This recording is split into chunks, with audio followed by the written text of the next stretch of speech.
have a couple of items for you all at the top. I was a little worried about getting that mask off with the earrings. Okay, successful, good start.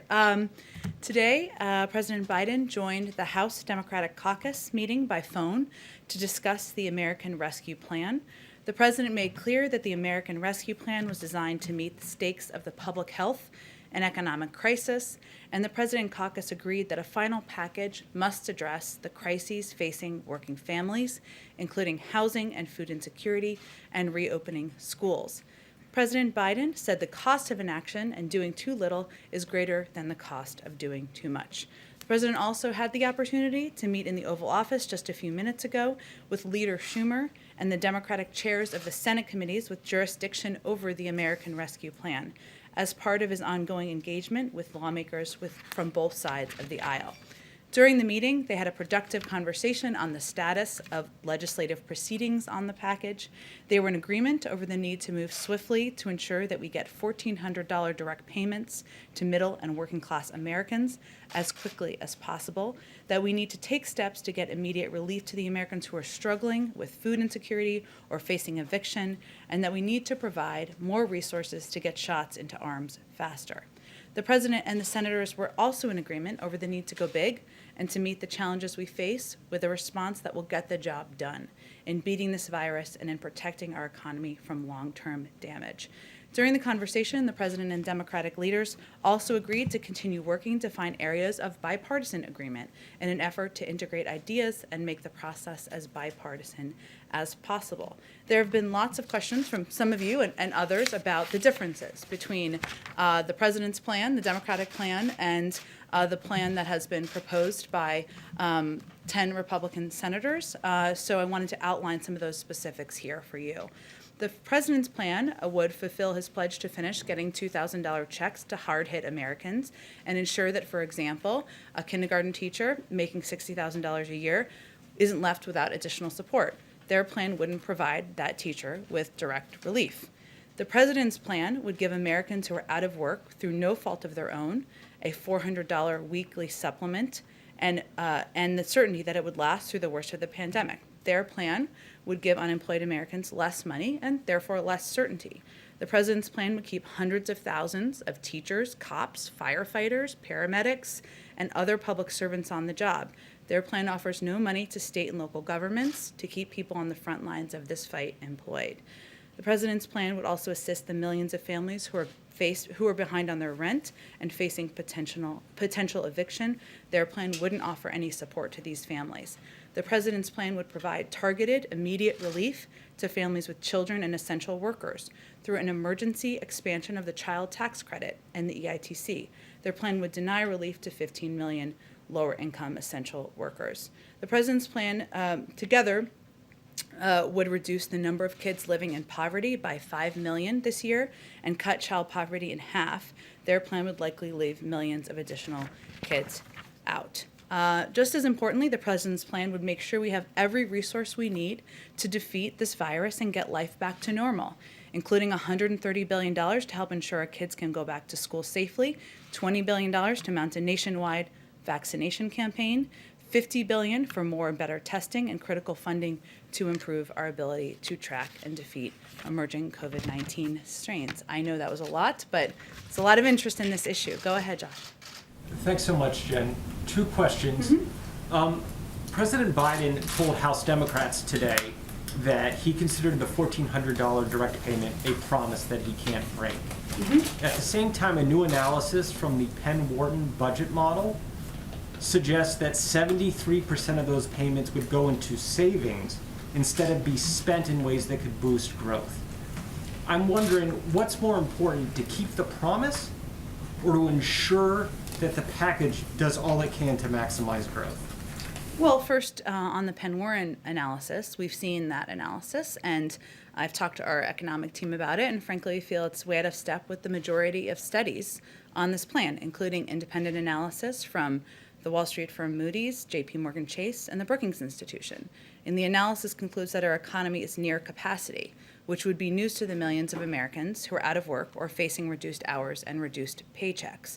So this starting place means their model is way off. So our view is we're going to listen to governors, we're going to listen to a broad range of economists, we're going to listen to health experts on what is needed, what the American people need at this point in time. And when 1 in 7 American families don't have enough food to eat, it's clear that there is a great deal of need for assistance. Secondly, the president is set to speak to the State Department tomorrow. How does he expect to change the tone with regard to refugees, China, and Russia relative to his predecessor? Well, first, I would say the president's visit tomorrow, which we rescheduled because of snow, is largely focused on his desire to thank the men and women who are foreign service officers, civil servants, who are the heart and soul of that institution and, frankly, our government. And I worked there for 2.5 years. It's an incredible place, and they've had many of them have had a challenging couple of years. But he will also, of course, talk broadly about foreign policy. How could he not if he is there? This will not be a lay down of his vision for every issue and every foreign policy issue. He will have plenty of time to do that. So I just want to kind of expectation set on what to expect for tomorrow.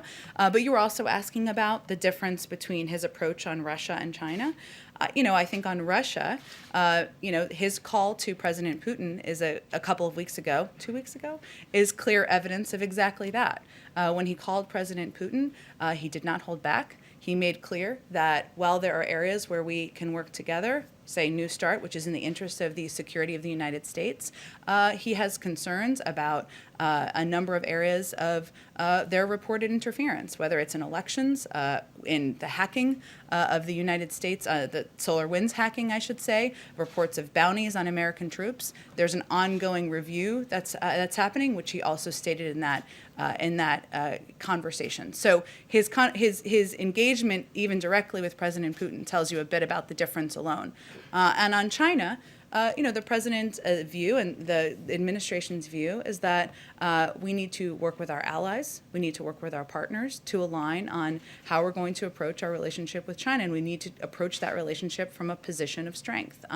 There are obviously key components of that relationship. They're economic, they're strategic, but we're going to work closely with our allies. He's having those engagements now. We've done a lot of call readouts, of course, and also with partners on the Hill, Democrats and Republicans, on the best path forward. Go ahead. Thanks, Jen. The Republican plan matches you guys up on the national vaccine top line and also the testing top line, but you ticked through some pretty significant differences between the two proposals. And I know we ask this seemingly daily at this point, but It's your job. where is the space for bipartisan agreement when the differences are that significant across major components of what the president wants? Well, an area where there's agreement to work together on is funding for small business. And that's something, of course, Democrats and Republicans want to do. Our view is that this bill itself is bipartisan. 74% of the public support it, Republicans and Democrats, independents across the country. And there is agreement that it's important to work with many Republicans and Democrats who fall on different parts of the political spectrum to put their ideas forward and consider them. And that's part of the conversation and part of the process now happening on the Hill. We will see. What proposals that improve the bill, that make it better, and there's certainly an openness to that. One more quick relief. Several Republican senators have said publicly that they believe the president is in a different place than his staff on this issue in particular, and he is more willing to deal, perhaps, than his staff. Is there daylight between the president and his staff on the $1.9 trillion proposal? Absolutely not. I've seen some of those reports. Many of them are ludicrous. I've sat in a lot of meetings with the President of the United States in the last few weeks, and even before then. There is no one who's going to tell him what to do or hold him back from his commitment to delivering relief to the American people. And I would point you to the fact that he talked about the importance of going big on a package back to the campaign.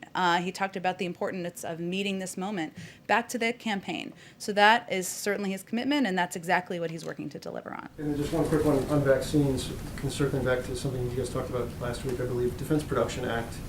I know you said all options are on the table, you guys are working through, and that it has been launched in at least a couple of areas. On vaccine supply, Is the Defense Production Act being utilized on that front? And if not, is there a timeline? Is that something that remains on the table right now to bolster, I think, one of the issues that you guys have identified as being the biggest problem right now? Absolutely, it's on the table. And, the reason the president invoked the Defense Production Act was because he wanted to have a range of options for any moment where there was a reduction in supply on materials, on PPE, on syringes, and at the appropriate time, we can certainly use it for that. But right now, our focus is on working with Pfizer and Moderna. We have confidence in their ability to produce the number of vaccines that the government has ordered on the timeline that we have committed to. And that means that we would have enough vaccines here to be able to vaccinate every American by the summer. So our focus is really more on evaluating where there are needs for supplies and materials that would help deliver the vaccines into the arms of Americans. Jen, go ahead. Jen, you saw the president say earlier he's still confident he can get some Republican support. Mm-hmm. Mitt Romney was asked about that a little while ago, and he said, well, if they're not going to budge off the $1.9 trillion number, it's not going to happen. He was then asked, well, can you give us a specific example of something that demonstrates the differences? You didn't mention it. He says the $360 billion or so for states and localities. Is that something that is considered negotiable by the White House?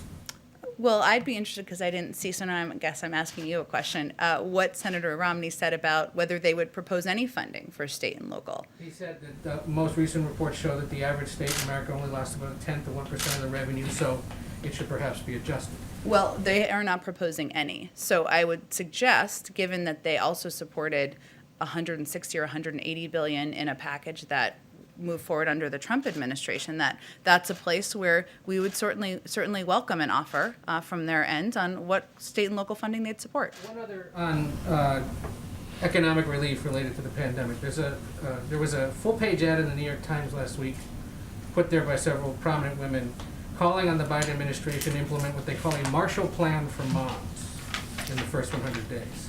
Has the president seen the ad, and would he support the idea of monthly payments to mothers who are saddled by this pandemic? Well, as a mom myself, I can confirm for you that the conversation I have most frequently with friends on Zoom calls is about the impact of the pandemic on working moms across the country. And what the president has certainly concerned about, as we all are, is the fact that this has a disproportionate impact on communities of color, on women of color who are working, many of them working on jobs as frontline workers and playing vital roles in industries across the country. And it's certainly an issue that Secretary Yellen, his economic team are focused on and will be looking for ways to help appease. Two other quick ones. The president said yesterday he hadn't yet had a chance to contact the families of the FBI agents killed in South Florida. Has he been able to do that yet? We will follow up with you after the briefing. I did not have a chance to ask about that before I came out here today. And then earlier today, Canada designated the Proud Boys as a terrorist organization, putting them alongside Al-Qaeda, ISIS, and Al-Shabaab. Does the U.S. plan to do the same? I had seen that, Ed, before we came out here, and I'd asked certainly our team to make sure we had a little bit of guidance on that for all of you.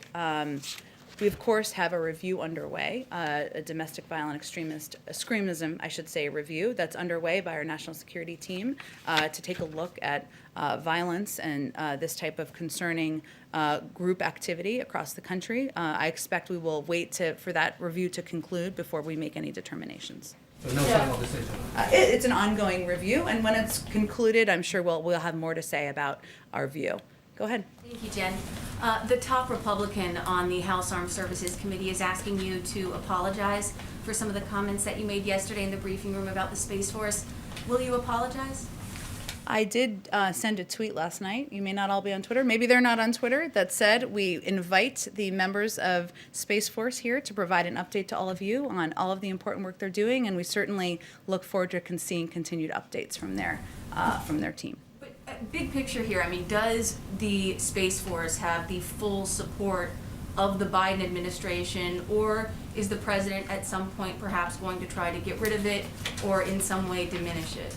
They absolutely have the full support of the Biden administration. We are not revisiting the decision to establish the Space Force.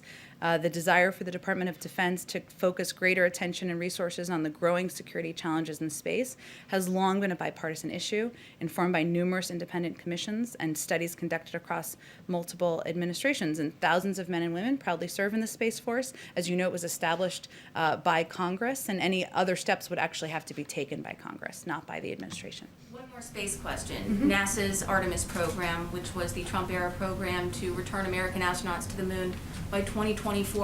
What is the president's plan? What is he going to do with that program? Is he going to keep it intact? I am personally interested in space. I think it's a fascinating area of study, but I have not spoken with our team about this particular program, so let me see if we can get you a more informed overview of that. Okay, one more question, if I could. Sorry about the president's comments last night as he was paying his respects to the FBI agents that lost their lives or were injured. He said, by and large, the vast majority of these men and women are decent, honorable people. What did he mean by that, the vast majority part? That's exactly what he meant. Go ahead, Kristen. Thank you, Jen. President Biden has been very clear that one of his core promises to the American people is to try to unify this country. How can he take steps to unify the country while the impeachment trial is going on next week? Well, he can focus his efforts, which is exactly what he's doing, on delivering necessary relief to the American public and using his forum to talk about how he's going to reopen schools, how he's going to get shots in the arms of Americans, how he's going to ensure that the 1 in 7 American families who are concerned they can't put food on the table can do exactly that. That's how he's spending his time as we started this briefing, and how he will continue to spend it moving forward. What's his message to Republicans who say that the very trial itself undercuts any efforts at unity? He invites Republicans to work with him on bringing relief to the American public, and that's why he invited them here, many of them here on Monday, and why he will continue to engage with them moving forward. Talk about his agenda. President Biden has been signing executive orders, speaking to the American people almost on a daily basis. Obviously, the focus is going to shift to the Senate next week. How concerned is he that the Senate trial will undercut his momentum? I think the president has been clear. There's an urgency to delivering relief to the American people, and it's important and vital that the House and Senate work quickly to get this bill passed. Get wrapped up within the week when you say quickly? I'm not giving a deadline. I'm just conveying what he has stated many times publicly, and we are confident they have the ability to walk and chew gum at the same time. One more question. There's discussion on the Hill about stripping Congresswoman Marjorie Taylor Greene of her committee assignments. Does President Biden believe that she should be stripped of those assignments? We've resisted speaking of her in this briefing room, and I'm not going to do that today. Why not weigh in on her assignments, though, Jen? Because it's up to the Hill to make that determination. Go ahead. Thank you, Jen. Nandita with Reuters. President Biden has always expressed support for unions, and in fact has distributed a plan to kind of strengthen worker organizing around the country. There are thousands of workers at an Amazon facility in Alabama that are currently gearing up to cast a vote and potentially form a union inside the company. This will be the first of its kind inside Amazon. Does the White House and President Biden support their efforts to organize and form a union? As you've noted, the president is a strong, longtime believer and supporter of the efforts of labor unions and workers. I have not spoken with him or our economic team about this particular report, nor had I seen it before I came out here. If there's anything more to provide you, we're happy to follow up with you directly. And I did have another Sure. question on Secretary Yellen calling for a meeting with top financial regulators on GameStop. And we understand the meeting is likely to happen this week. Will the meeting be held on Thursday? And will the focus really be on whether Robinhood treated retail investors unfairly over large institutional investors? Well, I would send you to the Treasury Department for any specifics on the timing of the meeting or the focus of the meeting. For any of you who have not seen this report, Secretary Yellen has called a meeting with the SEC, FRB, FRBNY, and CFTC.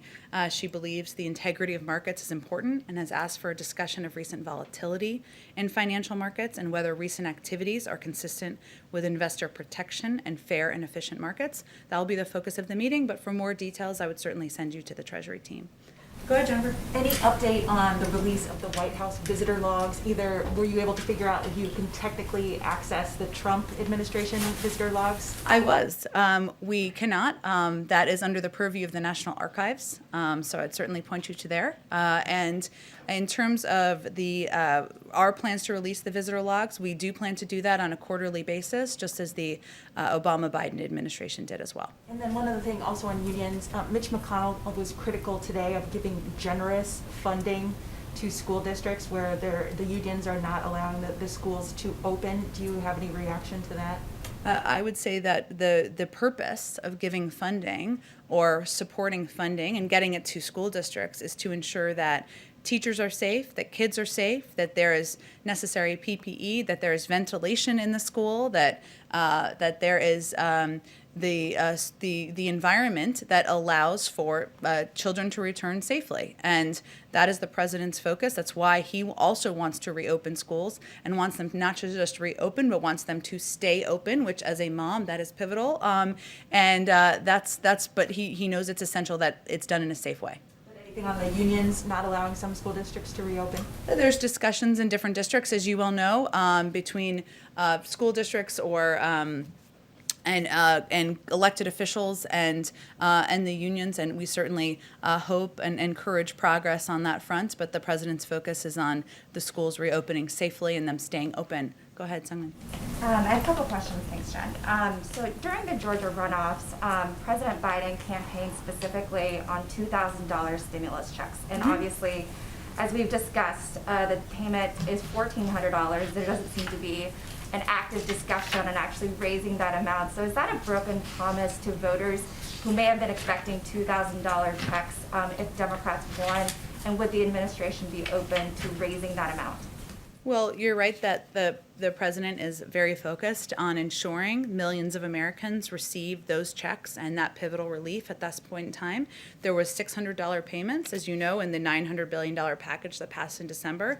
This is $1,400. Together, that's $2,000. So it would be delivering on the promise he made, and it's something that he is firmly sticking by.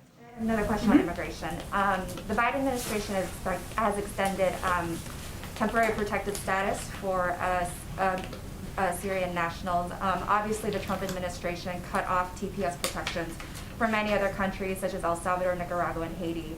So does the administration plan to reinstate those TPS protections for those countries? It is all under review at this point in time, and obviously the president has talked about his own commitment to reinstating TPS in certain cases, but it has not. The review has not been completed at this point in time.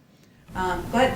Thanks, Jen. Earlier today on the call with House Democrats, the president talked about better targeting the stimulus checks. I'm wondering if you could just explain what he meant by that and what might be under consideration. Sure. Well, as we've said in here a few times, but I know this is an ongoing process. You know, the president, having served in the Senate for 36 years, fully recognizes that the bill he proposed, that he did a primetime address on 2 weeks ago, that may not look exactly like the bill that comes out, and he knows that. That's part of the legislative process. So further targeting means not the size of the check. It means the income level of people who receive the check, and that's something that has been under discussion. There has been a conclusion, but certainly he's open to having that discussion.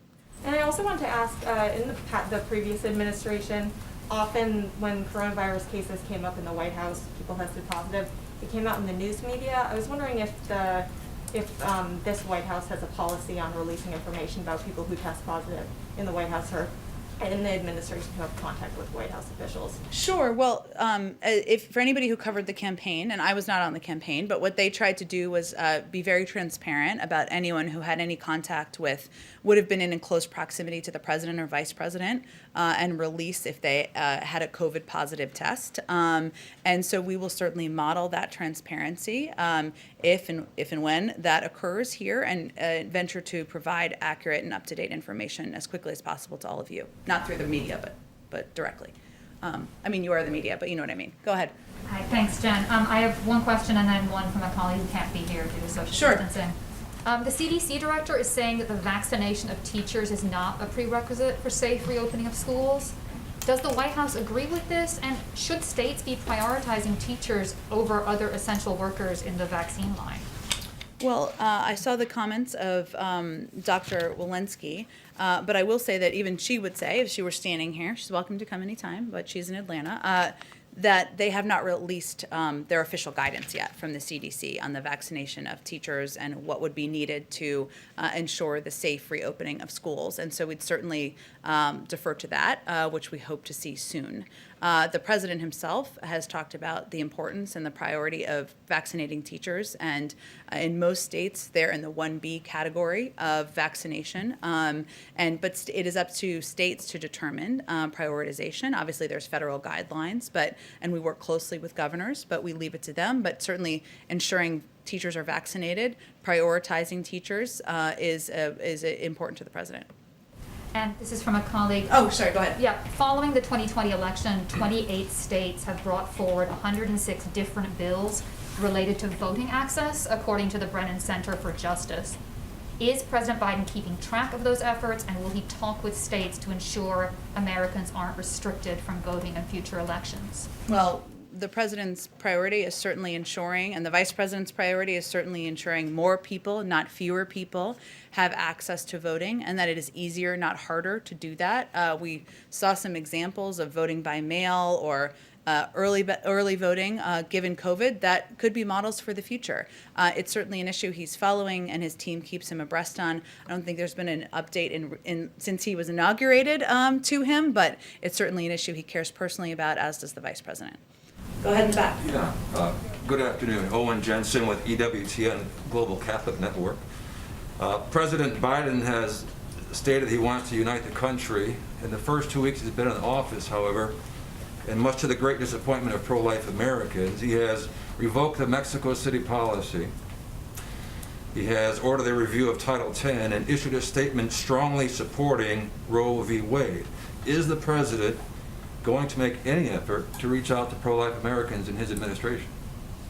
Well, those have long been the president's positions, and he certainly was just restating them and delivering on promises he made on the campaign trail. But the president will reach out to all Americans, and that is how he's going to govern, what he talked about in his inaugural address, and he has every intention of delivering on that promise. If I may follow up on that, you described him as a devout Catholic. Will he use his faith to guide him in any policy decision making? He does attend church nearly every weekend, and that's something that's important to him personally and to his family. And he's talked about the impact of his faith on healing and everything he's been through as a human being. So certainly it's a guide to him as a human being. Go ahead. Thanks. Earlier you mentioned a number of topics that Presidents Biden and Putin had discussed. One that you didn't mention is the two Marines who are imprisoned, Trevor Reed and Paul Whelan. Trevor Reed from Texas had an appeal today in Moscow. The U.S. ambassador called his conviction a mockery of justice. What is the U.S. doing to secure their release, and do you consider these two Marines to be hostages? Well, Ambassador Sullivan, who I think you were referring to, today called Trevor Reed's trial a mockery of justice, and we certainly agree. And as you know, we have a range of means of communications with the Russians at several levels. We have a Secretary of State who's now confirmed. We have a National Security Advisor, and we have a number of officials in the State Department. But I'll use this as an opportunity to once again call on Russia to swiftly release both Mr. Reed and Paul Whelan. In doing so, on the heels of extending New START would demonstrate that Russia is ready to move past intractable issues within the bilateral, lots of bipartisan talk in here today, bilateral relationship. But that's our view, and we certainly raise this at every opportunity. Are sanctions or any other consequences under consideration? Well, there's also a review we've announced here, of course, and I talked about a little bit at the beginning of our relationship, and certainly a number of issues that are being looked into by the national security team. And once that review is concluded, we'll have more to say on our policy moving forward. Does the administration consider them to be hostages? I don't think I'm going to add a new category or categorization from here today. Go ahead. Jen, I want to follow up on ventilation in the schools in terms of reopening them safely. How exactly does the White House see that playing out? Is the president saying that no school should be reopened unless they get a brand new or renovated ventilation system? I think the president is saying that, and the CDC, I should say more importantly, and our health and medical experts are saying that ventilation and proper ventilation in schools, and especially schools, public schools that don't have often the benefit of tuition and things along those lines, need to have proper ventilation. We've seen from health and medical experts that that is something that contributes to ensuring the safety of people indoors, which is part of what school is. So they're just conveying that that's an important component of looking at school safety and how we can reopen schools. So it's not a prerequisite. Well, there haven't been prerequisites set. There have been broad objectives that have been set by the CDC and others. They have also not put out their specific detailed guidelines yet, and we'll look forward to seeing those and abiding by them and communicating about them from here. Go ahead, Josh. The president has said he really wants to protect the middle class. And I'm wondering, when it comes to things like direct payments, what's the income range by which you define the middle class? Like, how much does someone who's middle class, how much do they earn? What's the range? Well, there are ranges in the bill, as you know, that are what the president proposed and what he outlined during his primetime address. I don't know that he looked at the bill as his own personal definition of the middle class as much as a definition of the people who need help the most. So that's that bill is the rough range and how you're thinking about it? I think I just said it's not the definition. He wasn't looking to answer the question for economists around the world on how to define the middle class. He was defining who needs help the most now, and that's how the bill is defined and why he's so focused on ensuring those checks get out to the American people. Go ahead. Two quick follow-ups. One on the voting question. The Voting Rights Act update, or the John Lewis Voting Rights Bill. You guys have majorities in the House and the Senate. We talked about it on the campaign trail, but given Shelby Holder and the change of preclearance, is that a priority? And if it's a priority, when, I understand you've only been here 2 weeks, but with the majorities, when do you push forward on that priority? It remains a priority, of course. The president's number one focus, though, remains getting the American Rescue Plan through. He's also going to talk more about a Build Back Better plan as we get into the early spring or late winter, I guess. And that will be another priority as an immigration package that he has proposed to the Hill as well. So ensuring that it is easier to vote, that more people have access to voting, that we are making it, a part of the right of being an American is a priority to the president. But I don't have a timeline or a date for you on when we would push for that bill to move forward. One other quick one on Burma. Leader McConnell, after he spoke with the president yesterday, said he expects the administration to quickly sanction the military leaders. I know we talked about the changes in foreign aid. What is the timeline on sanctions? Is Leader McConnell right that sanctions will be coming quickly? Well, one, I will note that the State Department very rapidly completed their review designating or naming the military coup in Burma in a very short period of time, which I think is something, this is bipartisanship in action, that Senator McConnell agreed on. And obviously, the continued detention of Aung San Suu Kyi, other civilian officials, and the declaration of national state of emergency are a direct assault on Burma's transition to democracy and the rule of law. We're continuing to review our sanctions authorities and other options. It is certainly a priority to this administration. I can tell you, Jake Sullivan called me on Sunday night to tell me we had to put a statement out because it was so important. We had our voice out there, and we obviously put out a statement from the president, acted quickly. I don't have an exact timeline for you, but it is a priority, and certainly reviewing our sanctions authorities and seeing where there's action to take there is something the team is focused on. Go ahead, Jennifer. Have you guys been talking at all about the Iowa caucuses or the lineup for the next Too presidential? soon, Jennifer, too So soon. no discussion about Nevada wanting to go first that you've heard? I don't, we are certainly not focused on the next political campaign here quite yet, and we don't have any point of view to share on the order of the presidential nominating contests. Though Nevada's a little warmer, but you know, all great states. Go ahead. Jen, you said that you will be checking with the NSC and the president about the Summer Olympics, I believe. Can you tell us, does he think at this point that it is safe for the U.S. team to go to Tokyo? Well, I know there's been some reporting on this. We're not currently talking about changing our posture or our plans as it relates to the Beijing Olympics. We consult, of course, closely with allies and partners at all levels to define our common concerns and establish a shared approach. But there's no discussion underway of a change in our plans from the United States at this point in time. Go ahead, Todd. Thanks. One of the law enforcement gaps that was identified after the riot January 6th was that President Trump had insisted on this focus on Antifa, and I'm wondering what President Biden has done to redirect an emphasis on right-wing extremism. Well, we've launched an entire review on domestic violent extremism that would cover that across the board, activity across the board, concerning activity across the board. It's not a political review, it's a review of domestic violent extremism. And our plan is to look at that, have our team look at that, again, not through a political lens, but through the lens of national security experts and teams who have expertise in this area. And when that review is concluded, we will have more to say on it. Can I just follow up very quickly on the Olympics? You said Beijing. I'm asking about Tokyo. Oh, sorry. There's a lot of Olympics questions going on. Does the president think that it is safe for U.S. athletes this year? Again, nothing has changed about our plans. I would send you to the USOC to discuss anything further on plans for athletes. Kristen, go ahead. Thank you for that clarification, too. Lots of Olympics. Can I follow up with a previous question and just circle back to President Biden's comments yesterday in the Oval Office when he said the vast majority of U.S. law enforcement officers were decent, honorable people? Why did he think it was important to stress that the vast majority are? Because I think he believes that the men and women who have been serving our country in a variety of capacities have been criticized, some have been threatened. The roles they're playing have been questioned over the last several years, and he wanted to reiterate his support for the important work they do. It's also why he's visiting the State Department tomorrow.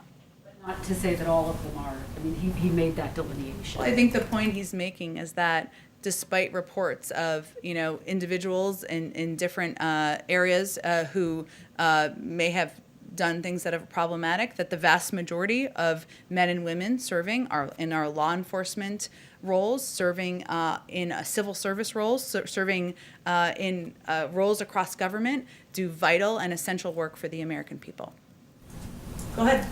Thanks. Sebastian Smith, AFP. I know, I remember your mask. It stands out. It has flamingos on it, in case anyone's wondering. I'm the flamingo guy. I know. Uh-oh. Sorry about that. I'm gonna owe you a drink later. Sebastian Smith, flamingo guy. There you go. Okay.